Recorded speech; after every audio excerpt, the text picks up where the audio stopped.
اور جب ہم نے بنی اسرائیل سے عہد لیا کہ اللہ کے سوا کسی کی عبادت نہ کرنا اور ماں باپ اور رشتہ داروں اور یتیموں اور محتاجوں کے ساتھ بھلائی کرتے رہنا اور لوگوں سے اچھی باتیں کہنا اور نماز پڑھتے اور زکوٰۃ دیتے رہنا، تو چند آدمیوں کے سوا تم سب اس عہد سے منہ پھیر کر پلٹ گئے۔ اور جب ہم نے تم سے عہد لیا کہ آپس میں کچھ تو خون نہ کرنا اور اپنوں کو ان کے وطن سے نہ نکالنا، تو تم نے اقرار کر لیا اور تم اس بات کو مانتے بھی ہو۔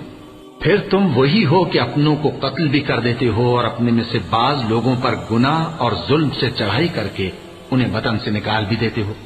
اور اگر وہ تمہارے پاس قید ہو کر آئیں تو بدلہ دے کر ان کو چھڑا بھی لیتے ہو،